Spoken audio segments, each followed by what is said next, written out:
शास्त्रों में सत्यनारायण व्रत की कथा का एक विशेष महत्व है। कहा जाता है कि सत्यनारायण व्रत कथा का पाठ करने से व्यक्ति को 1000 यज्ञ करने के बराबर पुण्य फल की प्राप्ति होती है। सत्यनारायण भगवान व्रत कथा में भगवान विष्णु के सत्य स्वरूप वाले रूप की पूजा की जाती है। इस व्रत का पाठ करने से घर में सुख समृद्धि का वास होता है और भगवान विष्णु की कृपा बनी रहती है। तो आइए आज की वीडियो में रसपान करते हैं सत्यनारायण व्रत कथा का। तो सबसे पहला अध्याय कुछ इस प्रकार है। एक समय की बात है कि नैमिषारण्य तीर्थ में सौनकादिक 88,000 ऋषियों ने श्री सूत जी से पूछा, हे प्रभु, इस कलयुग में वेद विद्या रहित मनुष्यों को प्रभु भक्ति किस प्रकार मिल सकती है तथा उनका उद्धार कैसे होगा। हे मुनि श्रेष्ठ, कोई ऐसा तप बताइए जिसे थोड़े समय में ही पुण्य मिले और मनोवांछित फलों की प्राप्ति भी हो। इस प्रकार की कथा सुनने की हम आपसे इच्छा रखते हैं।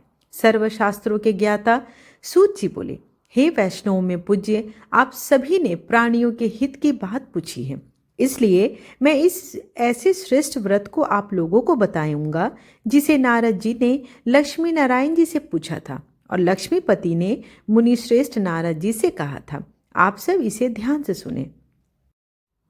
एक समय की बात है कि योगीराज नारद जी दूसरों के हित की इच्छा करने वाले अनेकों लोकों में घूमते हुए मृत्यु लोक में आ पहुंचे और यहाँ उन्होंने अनेक योनियों में जन्मे प्रायः सभी मनुष्यों को अपने कर्मों के द्वारा अनेकों दुखों से पीड़ित देखा।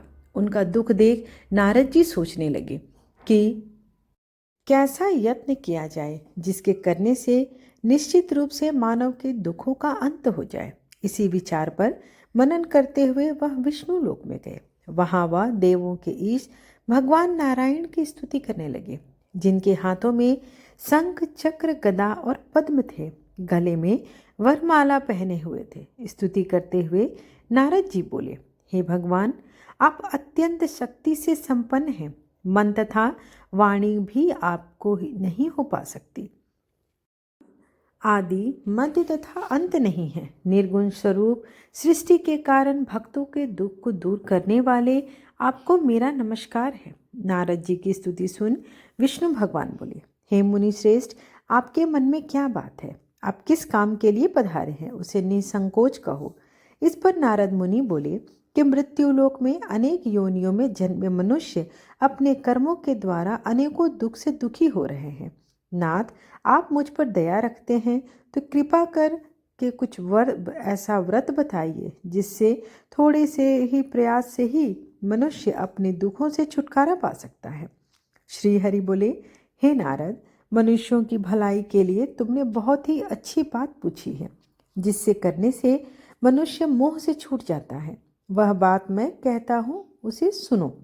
स्वर्ग लोक व मृत्यु लोक दोनों में एक दुर्लभ उत्तम व्रत है जो पुण्य देने वाला है।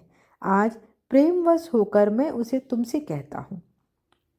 श्री सत्यनारायण भगवान का यह व्रत अच्छी तरह विधान पूर्वक करके मनुष्य तुरंत ही यहाँ सुख भोग कर मरने पर मोक्ष प्राप्त करता है। श्री हरि के वचन सुन नारद जी बोले कि उस व्रत का फल क्या है और उसका विधान क्या है। यह व्रत किसने किया था? इस व्रत को किस दिन करना चाहिए? सब कुछ विस्तार पूर्वक बतलाए। नारद जी की बात सुनकर श्री हरि बोले, दुख व शोक को दूर करने वाला यह व्रत सभी स्थानों पर विजय दिलाने वाला है। मानव को भक्ति व श्रद्धा के साथ शाम को श्री सत्यनारायण की पूजा धर्मपरायण होकर ब्राह्मणों और बंधुओं के साथ करनी चाहिए। भक्ति भाव से ही नैवेद्य, केले का फल, घी और गेहूं का आटा सवैया लें। गेहूं के स्थान पर साठी का आटा, शक्कर तथा गुड़ लेकर वह सभी भक्षण योग्य पदार्थों को मिलाकर भगवान का भोग लगाएं। ब्राह्मणों सहित बंधु बांधवों को भी भोजन कराएं। उसके बाद स्वयं भोजन करें। भजन कीर्तन के समय भगवान की भक्ति में लीन हो जाए। इस तरह से सत्यनारायण भगवान का यह व्रत करने पर मनुष्य की सारी इच्छाएं निश्चित रूप से पूरी होती हैं। इस कलिकाल अर्थात कलयुग में मृत्यु लोक में मोक्ष का यही एक सरल उपाय है। इस प्रकार सत्यनारायण व्रत कथा का पहला अध्याय यही समाप्त हुआ। सत्यनारायण कथा द्वितीय अध्याय। सूत जी बोले, हे ऋषियों, जिसने पहले समय में इस व्रत को किया था उसका इतिहास कहता हूँ, ध्यान से सुनो। सुंदर काशीपुरी नगरी में एक अत्यंत निर्धन ब्राह्मण रहता था। भूख प्यास से परेशान वह धरती पर घूमता रहता था। ब्राह्मणों से प्रेम से करने वाले भगवान ने एक दिन ब्राह्मण का वेश धारण कर उसके पास जाकर पूछा, हे विप्र, नित्य दुखी होकर तुम कहाँ पृथ्वी पर घूमते हो? दिन ब्राह्मण बोला, मैं निर्धन ब्राह्मण हूँ, भिक्षा के लिए धरती पर घूमता हूँ। हे भगवान, यदि आप इसका कोई उपाय जानते हो तो बताएं। वृद्ध ब्राह्मण कहता है कि सत्यनारायण भगवान मनोवांछित फल देने वाले हैं, इसलिए तुम उनका पूजन करो। इसे करने से मनुष्य सभी दुखों से मुक्त हो जाता है। वृद्ध ब्राह्मण बनकर आए श्री सत्यनारायण भगवान उस निर्धन ब्राह्मण को व्रत का सारा विधान बताकर अंतर ध्यान हो गए। ब्राह्मण मन ही मन सोचने लगा कि जिस व्रत को वृद्ध ब्राह्मण कहने आए थे, मैं उसे जरूर करूँगा।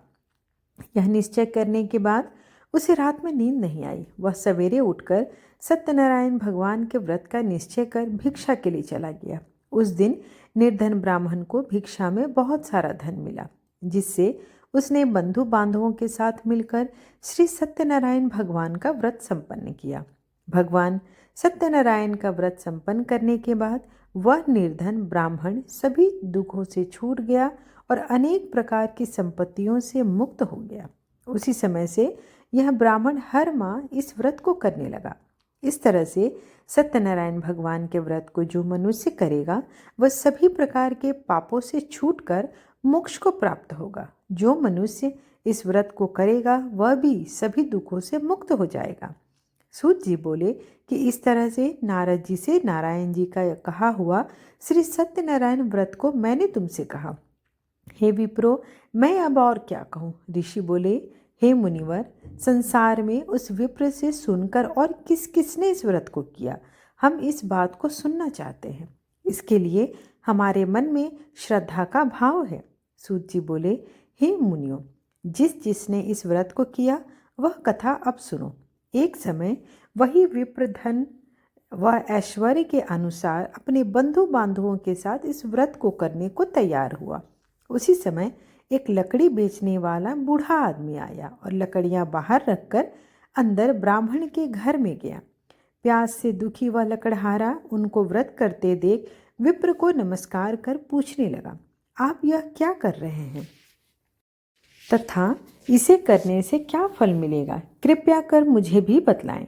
ब्राह्मण ने कहा कि सब मनोकामनाओं को पूरा करने वाला यह सत्यनारायण भगवान का व्रत है। इनकी कृपा से ही मेरे घर में धन धान आदि की वृद्धि हुई है। विप्र से सत्यनारायण व्रत के बारे में जानकर लकड़हारा बहुत प्रसन्न हुआ। चरणामृत लेकर वह प्रसाद खाने के बाद वह अपने घर गया। लकड़हारे ने अपने मन में संकल्प किया कि आज लकड़ी बेचने से जो धन मिलेगा उसी से श्री सत्यनारायण भगवान का उत्तम व्रत करूंगा। मन में विचार कर बूढ़ा आदमी सिर पर लकड़ियां रख उस नगर में बेचने गया जहां धनी लोग रहते थे। उस नगर में उसे अपनी लकड़ियों का दाम पहले से 4 गुना अधिक मिलता है। बूढ़ा प्रसन्नता के साथ दाम लेकर केले, शक्कर, घी, दूध, दही और गेहूं का आटा ले श्री सत्यनारायण भगवान के व्रत की समस्त सामग्रियां लेकर अपने घर गया। वहां उसने अपने बंधु बांधवों को बुलाकर विधि विधान से श्री सत्यनारायण भगवान का पूजन और व्रत किया। इस व्रत के प्रभाव से वह बूढ़ा लकड़हारा धन, पुत्र आदि से युक्त होकर संसार के समस्त सुख भोग अंतकाल में वैकुंठ धाम को चला गया। इस प्रकार श्री सत्यनारायण व्रत कथा का द्वितीय अध्याय यही संपूर्ण हुआ। तृतीय अध्याय। सूत जी बोले, हे श्रेष्ठ मुनियों, अब आगे की कथा कहता हूँ, सुनो। पहले समय में उल्कामुख नाम का एक बुद्धिमान राजा था। वह सत्यवक्ता और जितेंद्रिय था। प्रतिदिन देव स्थानों पर जाता और निर्धनों को धन देकर उनके कष्ट दूर करता था। उसकी पत्नी कमल के समान मुख वाली तथा सती साध्वी थी। भद्रशिला नदी के तट पर उन दोनों ने श्री सत्यनारायण भगवान का व्रत किया। उसी समय साधु नाम का एक वैश्य आया। उसके पास व्यापार करने के लिए बहुत सा धन भी था। राजा को व्रत करते देखकर वह विनय के साथ पूछने लगा, हे राजन, भक्ति भाव से पूर्ण होकर आप यह क्या कर रहे हैं? मैं सुनने की इच्छा रखता हूँ, तो आप कृपा कर मुझे बतलाइए। राजा बोला, हे साधु, अपने बंधु बांधवों के साथ पुत्र प्राप्ति के लिए एक महाशक्तिमान श्री सत्यनारायण भगवान का व्रत और पूजन कर रहा हूँ। राजा के वचन सुन साधु आदर से बोला, हे राजन, मुझे इस व्रत का सारा विधान कहिए। आपके कथनानुसार मैं भी इस व्रत को करूँगा। मेरी भी कोई भी संतान नहीं है।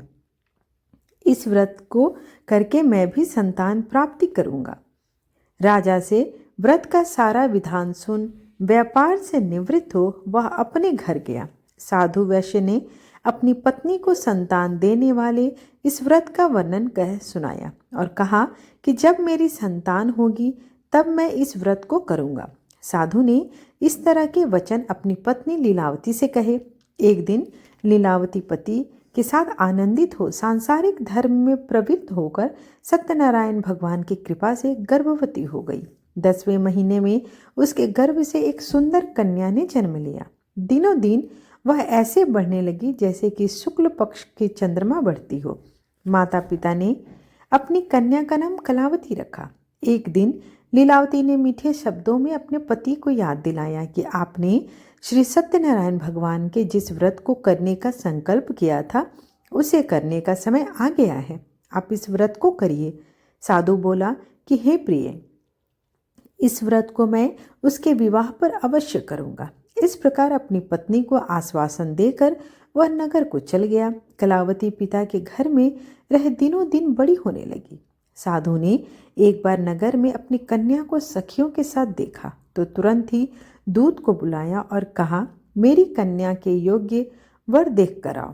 साधु की बात सुनकर दूत कंचन नगर में पहुंचा और वहां देखभाल कर लड़की के सुयोग वानिक पुत्र को ले आया।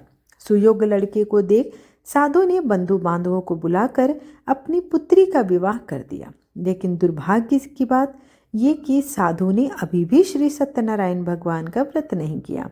इस पर भगवान क्रोधित हो गए और श्राप दिया कि साधु को अत्यधिक दुख मिले।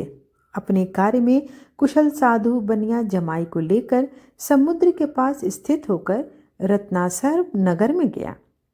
वहां जाकर दामाद ससुर दोनों मिलकर चंद्रकेतु राजा के नगर में व्यापार करने लगे।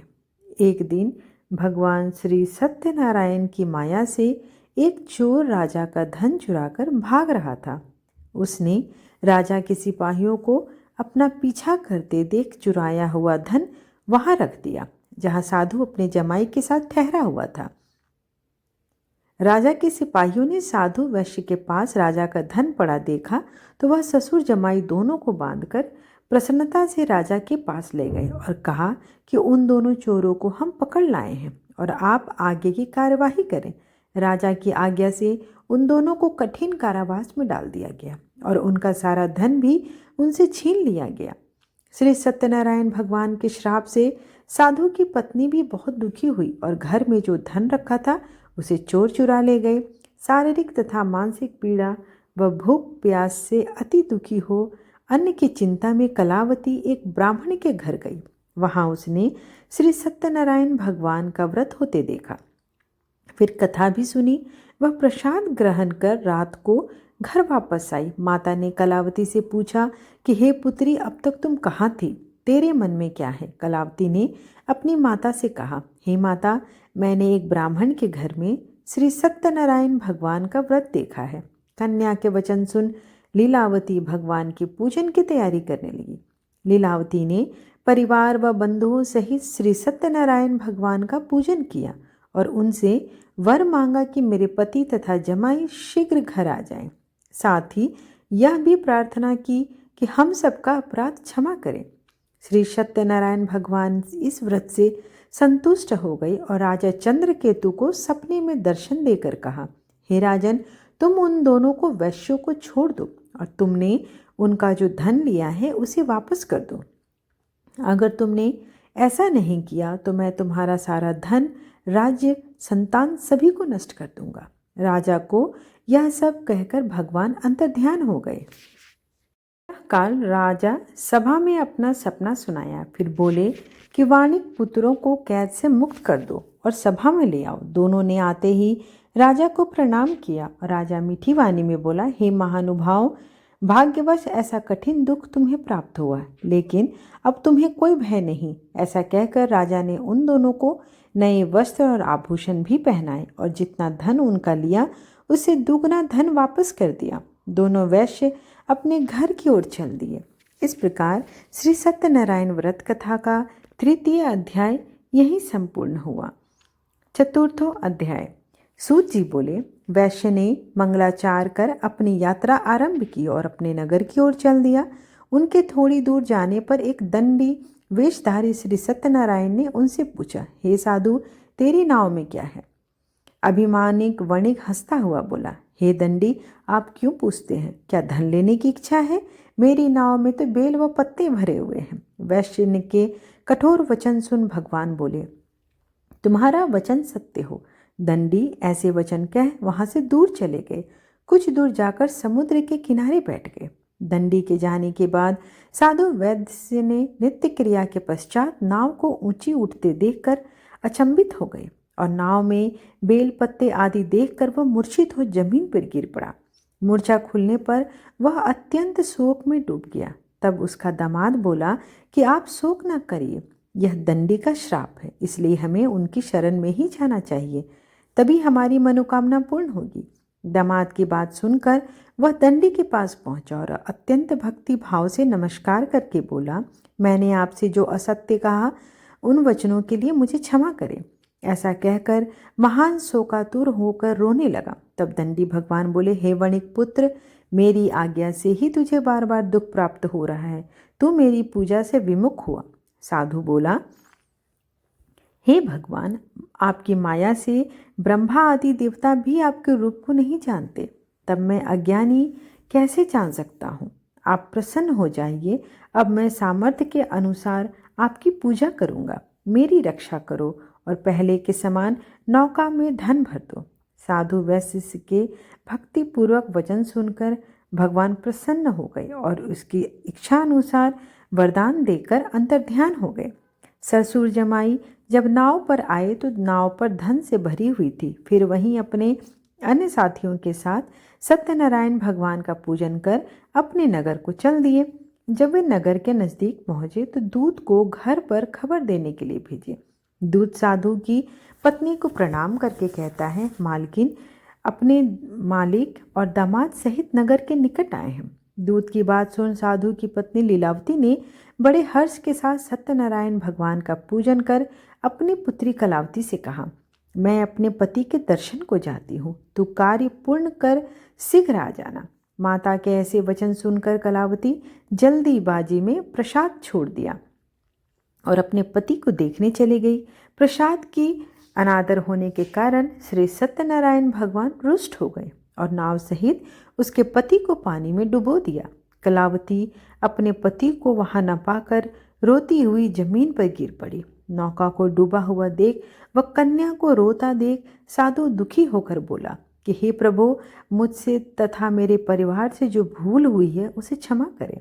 साधु के दिन वचन सुनकर श्री सत्यनारायण भगवान प्रसन्न हो गए और आकाशवाणी हुई, हे साधु, तेरी कन्या मेरे प्रसाद को छोड़ कर आई है और इसलिए इसका पति अदृश्य हो गया है। यदि वह घर जाकर प्रसाद खाकर लौटती है तो इसका पति अवश्य मिलेगा। ऐसी आकाशवाणी सुनकर कलावती घर पहुंचकर प्रसाद ग्रहण करती है और फिर आकर अपने पति के दर्शन करती है। उसके बाद साधु अपने बंधु बांधवों सहित श्री सत्यनारायण भगवान का विधि विधान से पूजन करता है तथा इस लोक में सुख को भोग कर अंत में स्वर्ग को प्राप्त होता है। इस प्रकार श्री सत्यनारायण व्रत कथा का चतुर्थ अध्याय समाप्त हुआ। पंचमो अध्याय। सूत जी बोले, हे ऋषियों, मैं और भी एक कथा सुनाता हूँ, उसे भी ध्यानपूर्वक सुनो। प्रजापालन में लीन तुंगध्वज नाम का एक राजा था। उसने भी भगवान का प्रसाद त्याग कर बहुत ही दुख पाया। एक बार वन में जाकर वन पशुओं को मारकर वह बड़े के पेड़ के नीचे आया। वहां उसने ग्वालों को भक्तिभाव से अपने बंधु बांधवों से श्री सत्यनारायण भगवान का पूजन करते देखा।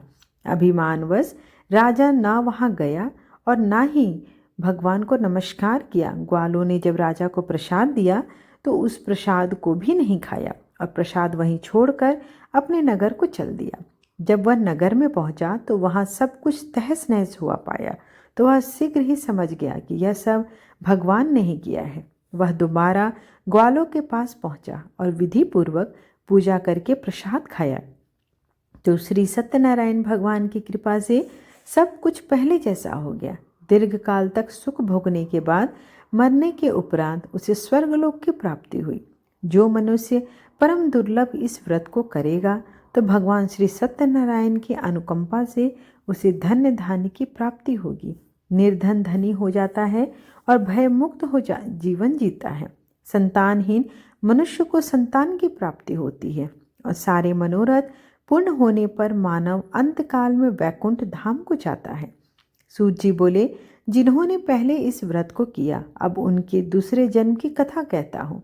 वृद्ध सतानंद ब्राह्मण ने सुदामा का जन्म लेकर मोक्ष की प्राप्ति की।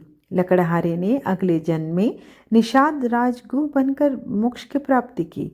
उल्का मुख नाम का राजा दशरथ होकर वैकुंठ गए और साधु नाम के वैश्य ने मोर ध्वज बनकर अपने पुत्र को आरे से चीरकर मोक्ष पाया।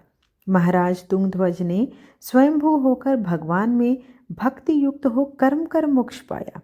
इस प्रकार श्री सत्यनारायण व्रत कथा का 5वां अध्याय यहीं समाप्त हुआ। प्रेम से बोलिए श्रीमन नारायण श्री सत्यनारायण भगवान की जय। ओम जय लक्ष्मी रमणा स्वामी जय लक्ष्मी रमणा सत्यनारायण स्वामी जनपातक हरणा जय लक्ष्मी रमणा रतन जड़ित सिंहासन अद्भुत छवि राजे नारद करत निरंजन घंटा ध्वनि बाजे जय लक्ष्मी रमणा प्रगट भई कलि कारण द्विज को दरस दियो बूढ़ो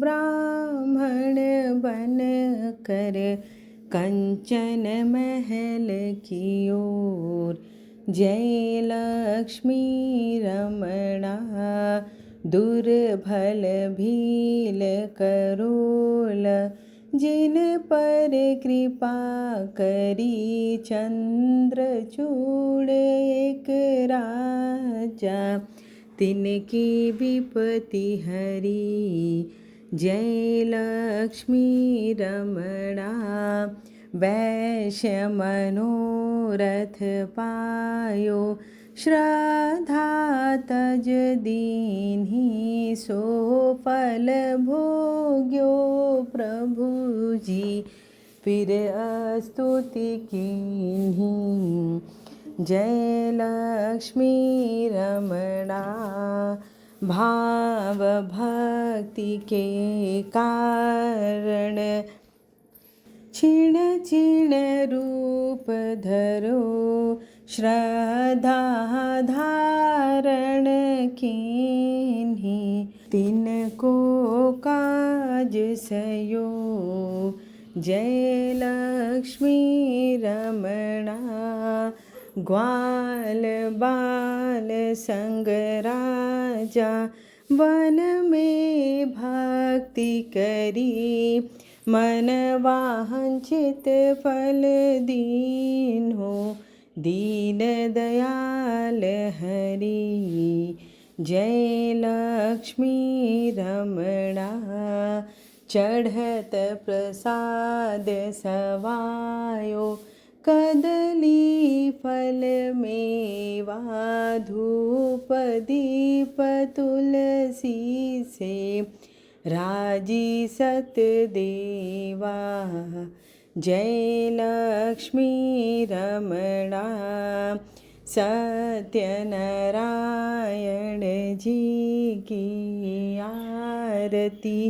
जो कोई नर गावे कहत शिवानंद स्वामी सुख संपत्ति पावे। जय लक्ष्मी रमणा श्री जय लक्ष्मी रमणा। त्वमेव माता च पिता त्वमेव बन्धु च सखा त्वमेव वेद्या द्रविणं त्वमेव सर्वं मम देव देव।